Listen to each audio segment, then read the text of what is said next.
오늘 주시는 하나님의 말씀은 신명기 8장입니다. 신명기 8장 1절부터 10절까지 보겠습니다.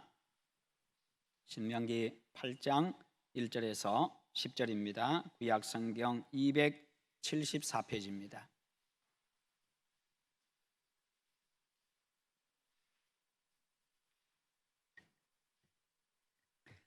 내가 오늘 명하는 모든 명령을 너희는 지켜 행하라. 그리하면 너희가 살고 번성하고 여호와께서 너희의 조상들에게 맹세하신 땅에 들어가서 그것을 차지하리라.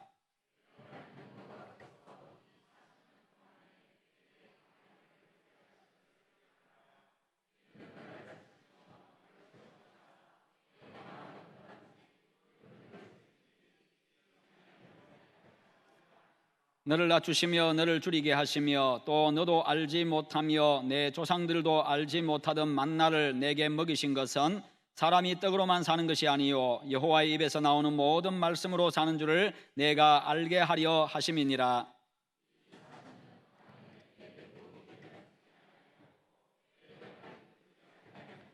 너는 사람이 그 아들을 징계함 같이 내 하나님 여호와께서 너를 징계하시는 줄 마음에 생각하고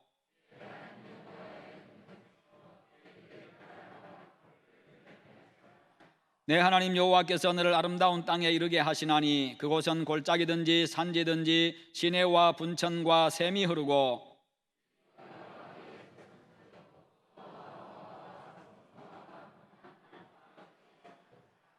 내가 먹을 것에 모자람이 없고 내게 아무 부족함이 없는 땅이며 그 땅의 돌은 철이요 산에서는 동을 캘 것이라. 내가 먹어서 배부르고 내 하나님 여호와께서 옥토를 내게 주셨으므로 말미암아 그를 찬송하리라. 아멘. 오늘 말씀의 제목 같이 한번 읽어봅니다. 광야길을 걷게 하신 하나님. 아멘. 복에 대한 일반적인 판단 기준은요, 편하고 그리고 좋은 환경, 승승장구하고 많이 가지고 건강하고 바로 이런 것들을 사람들이 그렇게 복이라고 생각을 합니다. 반대로 불편하고 부족하고 또 힘들고 병들고 좋지 않은 환경, 이것은 화라고 생각을 하지요. 그러면 여러분은 복에 대해서 어떤 판단 기준을 가지고 계십니까? 이스라엘 백성들이 430년 동안 이 애굽에서의 종살이를 마감하고 이제 가나안으로 가는 이 노정의 이 험한 광야를 지나야 되는데요. 그런데 그 세월이 무려 40년이었습니다. 너무나도 고달픈 인고의 세월이지요. 그러나 하나님은요 40년 광야 동안에 늘 함께 하시면서 날마다 기적을 베풀어 주셨고 날마다 은혜를 베풀어 주셔가지고 그들의 필요를 채우셨고요, 그들을 보호해 주셨고 그들의 걸음을 일일이 다 인도해 주셨습니다. 그들이 받은 진정한 복은 육적인 필요를 공급받는 데 있는 것이 아니라 함께하는, 하나님이 함께하는 바로 거기에 있었습니다. 하나님이 함께하는 인생은 복과 생명입니다. 반대로 하나님이 함께하지 않는 인생은요 저주와 죽음이지요.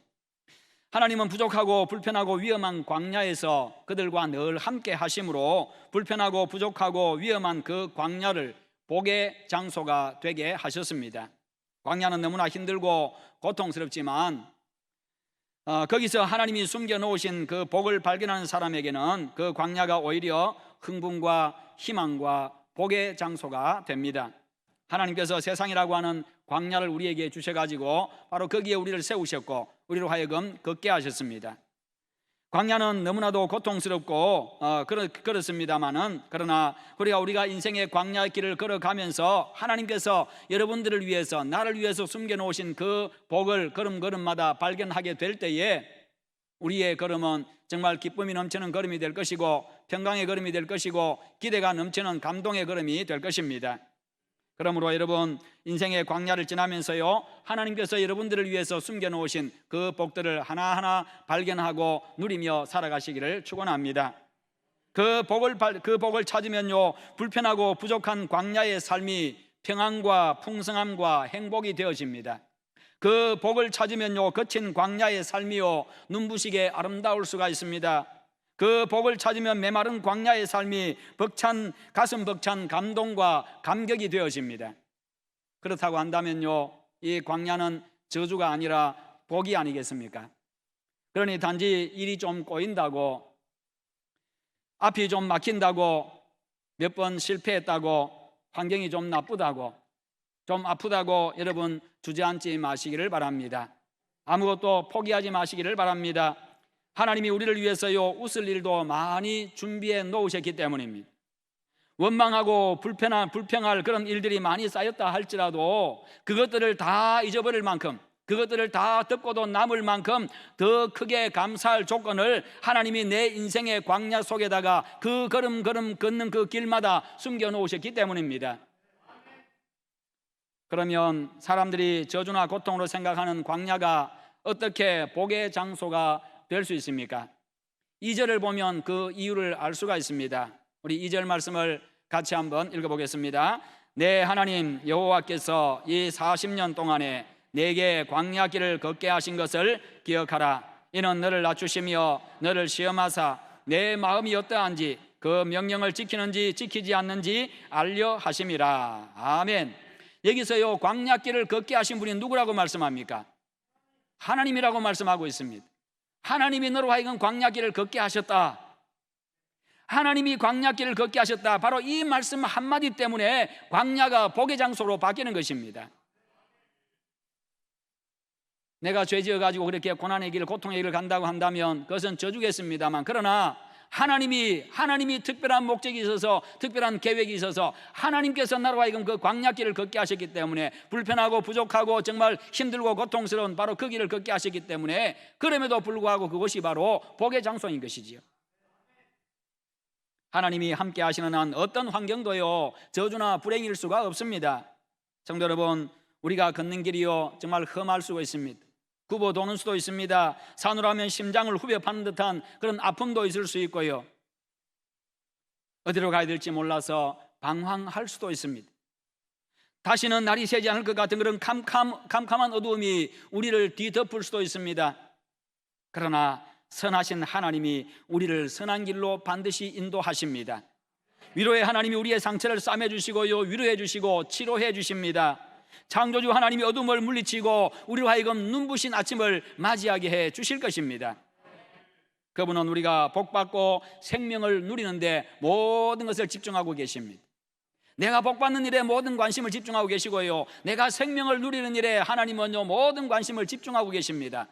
그래서 어떤 일을 벌이셨습니까? 하나님이 세상을 이처럼 사랑하사 독생자를 주셨으니 이는 그를 믿는 자마다 멸망하지 않고 영생을 얻게 하려 하심이니라. 여러분, 그렇습니다. 나를 사랑하셔가지고요 나를 살리기 위해서 당신의 아들의 목숨을 대신 내놓으실 만큼, 당신의 아들을 대신 죽게 하실 만큼 우리를 사랑하시는 그 하나님께서 우리를 광야에 세우셨다니까요. 그렇다고 한다면 우리를 광야에 세우시고 그냥 내버려 두시겠습니까? 그냥 방치해 두시겠습니까? 죽든지 말든지, 굶어 죽든지, 짐승에 찢겨 죽든지, 대적의 칼에 죽든지 가만 두시겠습니까? 그렇지 않잖아요. 당신의 아들을 희생하실 만큼 나를 그렇게 사랑하시는데요, 그렇다고 한다면 그 험한 광야에 세워놓으시고 더 깊게 더 많은 관심을 가지고 나를 집중하고 계시지 않겠습니까? 그런 나와 늘 동행해 주시지 않겠습니까? 그렇잖아요. 나를 위해서 무엇을 투자하셨는데요, 나를 위해서 모든 것 다 투자하셨는데요, 하나님이 손해보실 일을 하겠습니까? 아들까지 내주셨는데 내 때문에 내가 그래 망하고 죽어버리면 어떻게 되겠어요? 하나님이 아들 투자하셨는데 망하는 거죠. 손해보는 거지요. 그토록 사랑하시는 하나님이요 나를 광야 같은 세상에 세워두셨습니다. 그렇게 하나님은 늘 함께 해주십니다. 보호해 주시고 인도해 주시고요 공급해 주십니다. 때를 따라 도우시는 은혜로 함께 하십니다. 성도 여러분, 저주나 고통으로 여기는 광야가 우리에게는 복이 될 수 있고요, 그런 참으로 거친 광야가요 우리에게는 아름다울 수 있고요, 기쁨과 감격과 감사의 이유가 될 수 있는 것은 하나님께서 그 길을 나로 하여금 걷게 하셨기 때문입니다. 그러므로 광야 같은 세상 살아가시면서 하나님과 동행하시고 하나님이 예비하신 그 복을 누리는 그런 복된 인생이 다 되시기를 축원합니다. 두 번째로 광야가 복인 것은요 거기서 하나님께서 이루고자 하시는 위대한 목표가 있기 때문입니다. 하나님께서 우리에게 행하고자 하시고 우리를 통해서 이루시고자 하시는 거룩한 목표가 있기 때문입니다. 2절에 보면은 나를 향한 하나님의 거룩하고 위대한 목표를 발견할 수 있는데, 이는 너를 낮추시며 너를 시험하사 내 마음이 어떠한지 그 명령을 지키는지 지키지 않는지 알려 하심이라. 이게 바로 하나님이 우리를 광야에 세우신 위대하고 거룩하신 목적입니다. 하나님께서 원하시는 아름답고 복받는 모습으로 만들겠다는 거지요. 하나님은 이스라엘 백성들을 광야에 두시면서 두 가지를 원하셨습니다. 첫째는 겸손입니다. 여러분, 인생의 가장 큰 복은 겸손이고요, 인생의 가장 큰 문제는 골칫거리는 교만입니다. 교만한 사람은 어떻게 해볼 도리가 없습니다. 가르칠 수도 없습니다. 왜요? 자기가 하나님인데 어떻게 가르치겠어요? 모든 사람은 다 틀렸고 나만 맞는데 어떻게 가르치겠어요? 남의 말에 대해서는 귀를 막아버리는데 어떻게 가르치겠어요? 교만한 자는요, 자신의 귀를 막아버리기 때문에 하나님의 말씀도 튕겨나갑니다. 자기 의에 빠진 교만한 사람은요, 모든 사람을 정죄하고 비판합니다. 자기 생각과 다르면 어떤 말씀도 받아들이려고 하지를 않습니다. 하나님은 이스라엘 백성들이 교만했기 때문에 40년 동안 훈련시켰습니다. 하나님의 백성으로서의 모습을 갖추지 못했기 때문에 훈련시킨 겁니다. 왜냐하면 천국 백성은 겸손해야 되기 때문에요. 하나님의 백성은 겸손해야 되기 때문에, 그래야 하나님의 은혜가 그들의 인생 가운데 흘러들어가기 때문에요. 겸손해야 하나님의 은혜를 누리며 살 수 있습니다. 하나님은 말씀하시지요. 교만한 사람은 물리치시고 겸손한 자에게 은혜를 베푸신다, 그렇게 말씀하셨지요. 하나님은 우리가 많은 일을 하는 것보다 먼저 변화되기를 원하십니다. 우리에게 많은 일을 요구하는 게 아니라 나의 변화를 요구하십니다. 낮추신다는 말은 겸손하게 하신다, 그 말씀이지요. 진정한 하나님의 사람은 온유하고 겸손한 사람입니다. 그래서 하나님은 이스라엘 백성들을 하나님과 사람 앞에서 온유하고 겸손한 백성들로 만들기 위해서, 그래서 하나님의 은혜를 누리는 백성들로 만들기 위해서 광야 길을 걷게 하셨습니다. 여러분, 사람이 어떻게 겸손해질 수 있습니까? 고통당하면요, 힘들면 겸손해집니다. 자신이 어떻게 해볼 도리가 없는 그런 한계 상황에 부딪히면요, 사람이 겸손해집니다. 아, 내가 못하는 것도 있구나, 내가 모르는 것도 있구나, 아, 가만히 보니까 내가 할 줄 아는 것보다 못하는 게 훨씬 더 많구나, 내가 다 아는 줄 알았는데 가만히 생각해 보니까, 이제 와서 보니까 내가 아는 것보다 모르는 게 훨씬 더 많구나, 아는 거는 그 수많은 것 중에 몇 가지밖에 없구나, 그제서야 알게 되는 거죠. 그렇게 되는 겁니다. 그제야 비로소 자신의 연약함도 깨닫습니다. 다 할 줄 아는 줄 알았는데 못하는 게 더 많고 무능하고 무지하고 참으로 어리석은 인생의 모습을 발견합니다. 그전에는 기고만장했습니다. 그전에는요, 안하무인이었습니다. 그전에는요, 꼴불견이었습니다. 사람들이 볼 때도. 그러나 한순간에 모든 것이 다 날아가고 한순간에 질병이 찾아와서 들어눕게 되고 가정과 직장과 사업에 문제가 발생하고, 그러면서 내 주변에서 사람들이 떠나가고 도저히 자신의 힘으로는 어떻게 볼 도리가 없을 때 무능하고 연약한 자신의 모습을 보게 됩니다. 그제서야 하나님 앞에 겸손하게 무릎을 꿇습니다. 그제서야 하나님의 말씀에 굴복하게 되고요, 하나님의 은혜를 갈망하게 됩니다. 여러분, 모세는 이집트 왕궁에서 특권을 누리며 자랐습니다. 애굽의 수학과 지리학과 그리고 철학과 문학, 왕족으로서 왕가의 교육을 다 받고 자랐습니다. 엘리트 교육을 받았습니다. 그는 똑똑했습니다. 지혜로웠습니다. 탁월한 인재였습니다. 그러면서 자신도 모르게 오만하고 교만한 사람이 되어갔지요. 그는 자기 민족을 사랑하는 마음이 지나쳐가지고 살인까지 했던 사람입니다. 그런 사람이 40년 동안 도망자로, 이제 살인한 자로서 살인자로 도망자로 광야에서 40년 양과 함께 살게 되었습니다. 거칠고 메마른 소망 없는 곳에서 말 못하는 짐승과 함께 살면서요, 모세가 배운 것은 무엇이었습니까? 온유함이었습니다. 겸손과 온유함이었습니다. 그래서 민수기 12장 3절에 보면 모세의 온유함이 지면의 모든 사람보다 더하더라, 그렇게 말씀하고 있습니다. 40년 이후에, 광야 40년 이후에 모세에 대한 평가가요, 모세의 온유함이, 이전에 그 과격한 마음, 그 정말 혈기 넘치는 그것 가지고요 그냥 사람 때려 죽였던 그 혈기왕성한 그가요, 그의 모습을 정반대로 지금 평가하고 있습니다. 모세의 온유함이 지면의 모든 사람보다 더하더라. 세상에서 가장 온유한 사람이 되었다. 분을 참지 못해서 살인까지 했던 그가요, 광야 생활 40년 만에 정반대의 사람이 되었습니다. 모세가 온유하고 겸손해져야 거칠고 불신앙적인 이스라엘 백성들을 광야 40년 동안 인내하면서요 끝까지 인도할 수 있기 때문에 하나님께서 겸손하고 온유해지는 훈련을 그에게 시킨 겁니다. 하나님은 앞으로 광야 40년 이스라엘 백성들을 이끌고 가야 될 그 하나님의 그 구원 계획을 하나님께서 세워놓으시고요, 그 구원 계획에 모세를 들어서 사용하셔야 되는데, 그 구원의 여정 가운데 어떤 일이 벌어질 것인지, 얼마나 험악한 일이 벌어질 것인지 하나님은 미리 아셨기 때문에 거기에 맞는 사람으로 모세를 훈련시킨 거지요.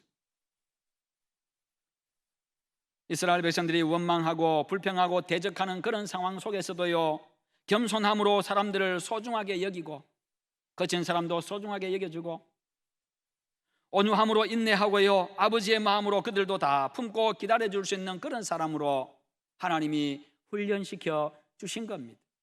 이게 바로 지도자의 모습입니다. 기다려야 되고 품어야 되고요, 인내해야 되고요. 미디안 광야에서의 40년의 훈련 기간이 없었더라고 한다면요, 모세의 교만과 인내하지 못하는 급한 성격과 과격함은 여전했을 겁니다. 그런 상태로 광야 40년 동안 백성들을 인도했다고 한번 가정해 보면요, 참으로 끔찍한 일입니다. 반대한다고 대든다고 한 명씩 다 때려 죽이고 날마다 피비린내 나는 그런 광야가 아니었겠습니까? 40년 동안 과연 몇 명이나 살아서 가나안 땅에 들어갈 수가 있었겠습니까? 그것을 잘 아시기에 하나님은요, 모세를 변화시킨 이후에 그에게 일을 맡기셨습니다. 그래야 모세와 백성이 서로가 서로에게 복이 되기 때문입니다. 40년 동안의 훈련을 통해서요, 이스라엘의 최고 지도자의 자격을 갖춘 거지요. 사람들은요, 자신의 지위에 맞는 그런 합당한 그릇을 만드는 데는, 자신을 그렇게 합당한 그릇을 만드는 데는 별로 관심이 없습니다. 그 지위에 맞는 합당한 그릇이 되기까지는 힘들거든요. 아프거든요. 자신과 싸워서 이겨야 되니까, 자신을 날마다 쳐서 죽여야 되니까 아프거든요. 힘겹거든요. 어렵거든요. 그러니까 거기에는, 그 과정에는 관심이 없습니다. 그냥 지위에 관심이 있고 일에 관심이 있을 뿐입니다. 결과에만 관심이 있습니다. 그런 가운데 지위에 오르고 일을 하게 되면요, 모두에게 고통이 됩니다. 자신에게도 고통이고 남에게도 고통이고, 자신에게도 화가 되고 남에게도 화가 되고, 오르지 않은만 못하게 됩니다. 그러기에 중요한 것은, 정말 중요한 것은 오늘 내가 변했는가, 오늘 내가 변했는가, 바로 이것입니다. 무슨 일을 하느냐보다도요, 어떤 지위에 오르는 것보다도요 더 우선되고 중요한 것은 오늘 내가 변했느냐, 오늘 내가 변화되었느냐. 지위와 일에 합당한 사람으로 변화된 이후에 지위에 오르고 일을 할 때에 서로가 서로에게 기쁨이 되고 복이 되어집니다. 그래서 하나님은요, 모세에게 일을 먼저 맡기신 게 아니라 먼저 모세를 훈련시켜가지고 변화시키었습니다. 그 세월이 40년 걸렸습니다. 사람이 그만큼 잘 변화가 안 된다는 말입니다. 하나님이 모세를 바꾸는데 40년 걸렸다니까요. 그러니까 사람이 사람을 바꾸는데 쉽겠습니까? 오죽했으면 나이 40 넘으면 죽는 게 변하는 것보다 빠르다는 말이 나왔겠어요. 그렇잖아요. 죽는 게 빠르지 사람 변하는 것보다. 그렇다고 그런 말을 합니다. 그러므로 먼저 하나님이 원하시는 겸손하고 온유한 성품의 사람이 되는데 힘쓰는 여러분 되시기를 축원합니다. 하나님 앞에 쓰임받기 합당한 그릇으로 내 자신을, 내 성품을 만들어가고요, 내 인격을 성숙한 인격으로 만들어가고요, 하나님이 원하시는 또 한 가지는 시험하사입니다. 시험하사. 이스라엘 백성이 하나님의 말씀에 순종하는지 안 하는지 시험해 보시겠다. 그래서 순종하는 하나님의 백성으로 만들겠다는 겁니다. 진정한 하나님의 백성이 되게 하겠다는 것이지요. 정말 하나님을 따르는 자, 하나님만을 경외하는 자로. 이처럼 하나님이 세우신 이 광야의 목적은요, 바로 순종 훈련입니다. 하나님이 중요하게 여기시는 것은 바로 겸손하게 하나님의 주권을 인정하고 그분의 말씀 앞에 겸손하게 순종하는 자세입니다. 그래야만 하나님의 능력과 은혜를 체험하고요, 어떤 형편에서든지 적과 꿀이 흐르는 가나안 땅에 들어가서 거기서 정말 그렇게 좋은 환경 속에 들어가도 하나님 배반하지 아니하고 하나님의 은혜를 사모하고 하나님만을 경외하고 하나님의 백성으로서의 삶을 살아갈 수가 있기 때문에요. 그러므로 내 인생에 대한 하나님의 주권을 인정하고 말씀에 순종하는 겸손하고 온유한 하나님의 백성들이 다 되시기를 축원합니다. 그게 바로 믿음입니다. 그게 믿음입니다. 세 번째로 광야의 삶이 복인 것은요, 그곳에서는 하나님만 바라보고 살게 되어 있기 때문입니다. 그곳에서는요, 다른 거 볼 게 없습니다. 다른 거 의지할 것도 없습니다. 아무런 소망이 없습니다. 그러기에 광야 그곳은요, 하나님만 바라보는 곳이기 때문에 그 광야가 복입니다. 그들에게는 먹을 것도 없습니다. 마실 것도 없습니다. 농사 지을 수도 없습니다. 농사 짓는다고 한들 지을 동안에 열매 맺을 때까지 다 굶어 죽습니다. 물도 없습니다. 낮에는 장렬한 뜨거운 태양이 있습니다. 밤에는 춥습니다. 그런 상황에서 그들이 할 수 있는 일은요, 오직 하나님만 바라보는 것밖에 없었습니다. 하나님 외에는 소망이 없었습니다. 하나님 외에는 소망이 없는 그런 백성들로 만들고자 하시는 것이 하나님의 목적입니다. 사람들은 돈과 지위나 지식이나 사람, 정말 의지하는 것이 참 많습니다. 하지만 광야에서는 하나님만 바라볼 수밖에 없는 곳입니다. 그 외에는 살 길이 없습니다. 그래서 광야가 복인 것입니다. 하나님은 광야를 통해서 하나님만 바라보는 그런 훈련을 시키십니다. 인간은 더 이상 자신의 힘으로 어떻게 해볼 도리가 없을 때에 하나님을 향해서 눈을 들게 되고요, 그제서야 비로소 천부의 의지 없어서 손 들고 옵니다 하고 두 손 들고 항복합니다. 그때부터 하나님의 은혜가 임합니다. 그때부터 하나님의 위로가 임합니다. 그때부터 하나님이 치유하시기를 시작하십니다. 하나님을 알고 자신을 알게 된다면요, 부족한 것도 좋은 것이지요, 병든 것도 고난도 좋은 것입니다. 궁핍과 질병과 고난은 우리가 하나님과 깊고 친밀한 관계를 맺는 기회입니다. 하나님의 은혜를 분명하게 체험할 수 있는 그런 기회입니다. 3절 말씀을 한번 보실까요? 우리 3절 말씀을 같이 읽어봅니다.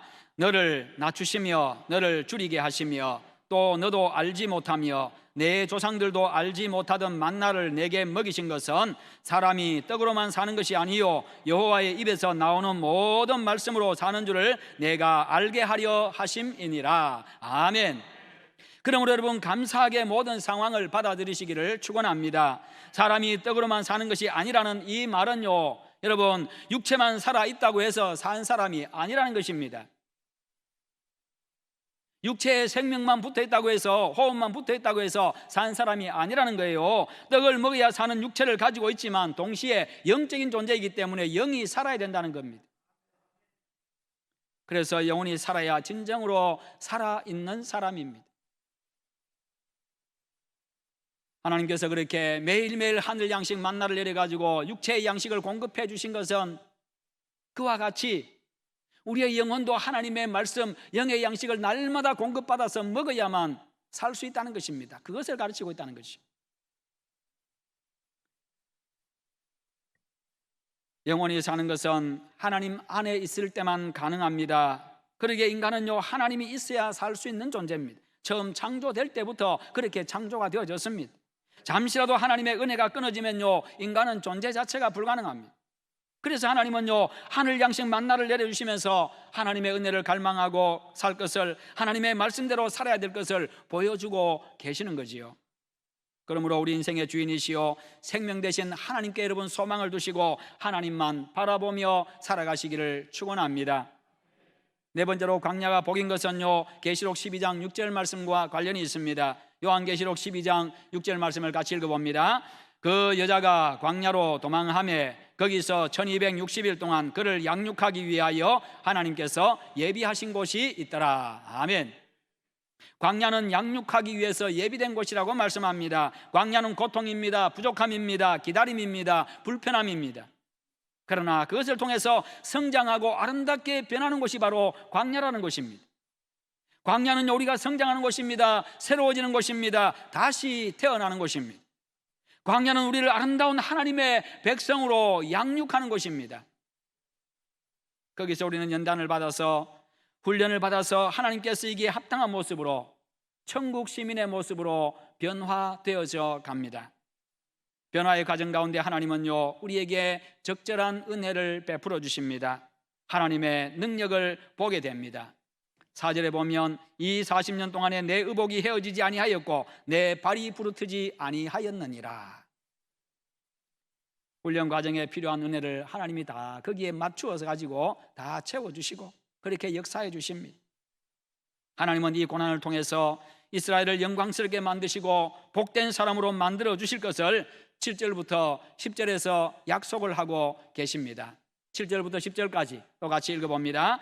내 하나님 여호와께서 너를 아름다운 땅에 이르게 하시나니 그곳은 골짜기든지 산지든지 시내와 분천과 샘이 흐르고 밀과 보리의 소산지요 포도와 무화과와 석류와 감람나무와 꿀의 소산지라.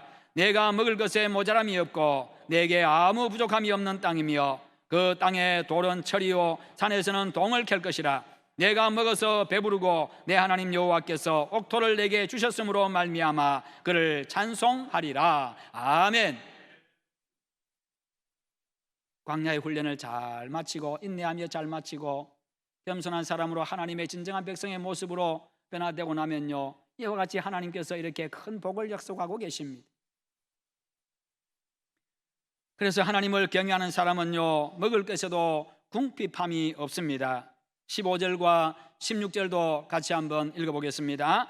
너를 인도하여 그 광대하고 위험한 광야 곧 불뱀과 전갈이 있고 물이 없는 간조한 땅을 지나게 하셨으며 또 너를 위하여 단단한 반석에서 물을 내셨으며 내 조상들도 알지 못하던 만나를 광야에서 내게 먹이셨나니 이는 다 너를 낮추시며 너를 시험하사 마침내 내게 복을 주려 하심이었느니라. 아멘. 여러분, 하나님의 관심은요, 고난 자체에 있는 것이 아니라 고난을 다 통과한 이후에 그 관심이 있어요. 하나님의 관심이 있습니다. 고난을 다 통과한 이후에 내가 어떤 모습으로 변화되어졌느냐, 바로 거기에 관심이 있고 하나님의 마음에, 하나님의 목적에 맞게 그렇게 변화되어져 있을 때에 하나님이 복을 약속하십니다. 고난은 나를 영광스럽게 하기 위함이고 진정한 평안을 주기 위함입니다. 고난은 계속되는 게 아니라 지나는 과정에 불과합니다. 푸른 초장과 실만한 물가로 가는 그 과정에 불과하다는 것입니다. 성도 여러분, 우리는 지금 세상이라고 하는 광야에 서 있습니다. 여러 가지로 불편합니다. 부족합니다. 힘겹습니다. 어렵습니다. 억울한 일도 참 많이 당합니다. 여러 가지 위협들 속에 살아가고 있습니다. 전염병의 위협도 있고요, 수많은 위협들이 있습니다. 그런데 그곳에서 하나님이 변함없이 우리와 함께 하신다는 사실입니다. 그 모든 것들을 통해 가지고 하나님을 바라보는 훈련을 시키십니다. 그 모든 것들을 통해 가지고 하나님만이 소망이심을 깨닫게 하십니다. 성숙한 하나님의 백성으로 능히 세상을 감당할 수 있는 그런 능력의 사람으로 하나님이 훈련시켜 가십니다. 거기서 하나님은 우리의 영혼의 병든 부분을 도려내는 대수술도 감행하십니다. 하나님이 준비하신 용광로에 집어넣어서요, 불순물도 다 걸러내십니다. 정금같이 나올 우리의 모습을 기대하시면서요, 그렇게 우리는 점점 강해져 가고 성숙해져 가고 점점 더 큰 사람으로 변화되어져 갑니다.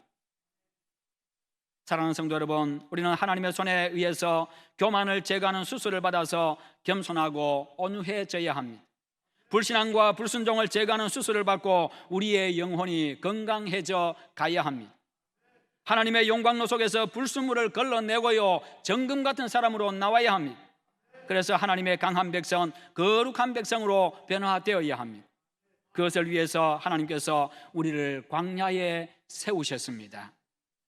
광야에서 그 놀라운 하나님의 계획들을 발견하기만 하면요, 그 광야는 정말 절망스러운 자리, 절망하는 자리가 아니라 기대감 때문에 흥분의 자리로, 흥분할 수 있는 그런 자리로 바뀌어지게 됩니다. 인생에 희망이 생기고요, 소망으로 가슴이 뛰게 됩니다. 하나님이 나를 아름답게 변화시키기 위해서 서 있게 하신 그 광야가요, 그때부터 좋아지기를 시작합니다. 여러분, 하나님이 걷게 하시고 하나님이 함께 하시는 광야는 고통이나 저주의 장소가 아닙니다. 나를 겸손하고 온유하게 하고 순종의 사람이 되게 하고 성장하고 성숙하게 해서 복을 주기 위해서 훈련하는 복의 장소인 줄 믿으시기를 축원합니다. 그러므로 하나님이 우리로 하여금 걷게 하신 이 세상이라는 광야 생활을 끝까지 인내하면서 잘 견뎌내시기를 바랍니다. 끝까지 걸어가시기를 바랍니다. 그래서 하나님만 바라보고 의지하는 백성, 겸손하고 온유한 하나님의 백성, 말씀에 순종하는 거룩한 백성, 성숙한 인격을 가진 하나님의 백성이 되셔서 마침내 내게 복을 주기 위함이니라. 이 약속의 말씀대로 마침내 여러분들이 믿음의 승리자가 되어지고 천국 백성이 되어지고 그리고 이 땅에서도 하나님이 예비하신 복을 누리는 그런 여러분들 다 되시기를 주님의 이름으로 축원합니다. 우리 한번 통성으로 기도하십시다. 하나님 아버지께서 나를 세우신 이 광야, 하나님이 세우신 이 광야에서 하나님이 나와 함께 하심을 믿고 잘 훈련받게 하셔서 하나님이 원하시는 그런 모습으로 변화되게 하시고 마침내 복을 누리는 그런 자가 되게 하시옵소서. 우리 다 함께 기도하겠습니다. 하나님 아버지 감사합니다. 우리 하나님께서 오늘도 우리에게 말씀 주심을 감사합니다. 하나님께서 우리를 광야에 세우셨습니다. 여러 가지 하나님의 힘들고 어려운 상황들을 하나님이 우리에게 주셨습니다. 그럼에도 불구하고 그 속에서도 하나님이 우리와 함께 하심을 믿게 하시고 함께 하시는 여 하나님만 믿고 의지하고 바라보며 소망 삼고 끝까지 인내하며 달려가는 저들 되게 하여 주시옵소서. 그리함으로 말미암아 하나님께서 원하시는 그 빛나는 모습으로, 하나님께서 원하시는 그 성숙한 모습으로, 강한 모습으로 다시금 태어나게 하여 주시옵소서. 그렇게 하나님 앞에 귀하게 쓰임받는 저들 되게 하여 주시고 마침내 내게 복을 주시기 위함이니라. 그 말씀의 약속대로 하나님 마침내 복을 누리는 저들 되게 하여 주시옵소서. 우리 아버지께서 함께 하신 줄 믿습니다. 주여 감사합니다. 영광 받아 주시옵소서.